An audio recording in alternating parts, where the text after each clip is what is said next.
మెదక్ జిల్లా మాసాయిపేట మండల కేంద్రంలో రేపు అనగా 2/4/2024 మంగళవారం నాడు మాసాయిపేట గ్రామంలోని రేణుకా ఎల్లమ్మ తల్లి 3వ వార్షికోత్సవము గౌడ సంఘం ఆధ్వర్యంలో జరపబడుతుంది. అమ్మవారిని ప్రతిష్ఠించి రేపటికి 3వ సంవత్సరం జరుగుతుంది కాబట్టి రేపు ఉదయం అభిషేకాలు, మరియు హోమము, శాంతి కళ్యాణము, తర్వాత అన్నదానం ఉంటుంది. కావున భక్తజనులందరూ ఈ కార్యక్రమంలో పాల్గొని మాసాయిపేట మండల కేంద్రంలో ఉన్నటువంటి ప్రతి ఒక్కరూ అమ్మవారి అనుగ్రహానికి పాత్రలు కావాలి.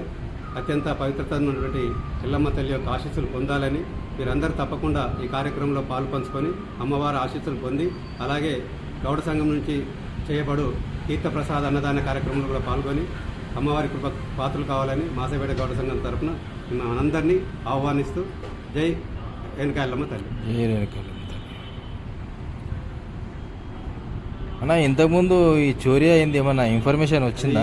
ఇప్పటివరకు అయితే ఇంకా జరగలేదు. పోలీస్ వాళ్ళు అంటారు ఎంక్వైరీ చేస్తున్నాము, అతి తొందరలోనే వాళ్ళని పట్టుకుంటామని నేను మొన్నడు కూడా పోయి అడగడం జరిగింది ఎంక్వైరీలో. ఎందుకంటే ఇలాంటి ఇక ముందు ఇంతగా వేరే దగ్గర కూడా చేసినట్టు తెలిసింది. వాళ్ళు తప్పకుండా తొందరలోనే దొంగలను పట్టుకుంటామని తెలియజేయడంతో పోలీసు వారు తెలియజేయడం జరిగింది. అన్న, ఇది ఎన్నోసారి దొంగతనం అవడం? ఇది రెండోసారి కన్నా. ఇంతకుముందు పోయినప్పుడు మంగళసూత్రాలు వేరే అంటే ఖరీదైన పెద్దగా ఏం పోలేదు. అప్పుడు ఏమన్నా మంగళసూత్రాలు, వెండి వస్తువులు పోయినాయి. కానీ ఈసారి మాత్రం చాలా పెద్ద ఎత్తున, ఎందుకంటే అమ్మవారు మేము అత్యంత ప్రీతితో చేసినటువంటి నాగపడిగ మరియు వెండి కిరీటము సంబంధించిన అమ్మవారి ముక్కు పుల్ల, మళ్ళీ మంగళసూత్రాలు అన్నీ పూర్తిగా సుమారు 2 లక్షల మీదనే పైనే 2.5 లక్షల వరకు ఈసారి దొంగలు పెద్ద ఎత్తున చోరీ చేయడం జరిగింది. DVRతో పాటు సీసీ కెమెరాలు ఉంటాయని ఒక భరోసాతో వాటిని పెడితే కూడా వాటి DVR కూడా అతి చాకచక్యంగా దొంగలు ఎత్తుకపోయారు. కాబట్టి ఇది అమ్మవారి కృపతోని వాళ్ళు తొందరనే చేసినటువంటి అన్యాయం చేసినటువంటి వారు దొరకాలని ఆ ఆశీస్సులతో మా అందరికీ మళ్ళీ చేసిన దొంగలు దొరికి శిక్ష పడేలా చేస్తుందని మేము అందరం కోరుకుంటున్నాం. దొరకాలని మేము కూడా ఆశిస్తున్నాం అన్న, మన కర్తవ్యం తరపున. థ్యాంక్ యూ వెరీ మచ్ అన్న.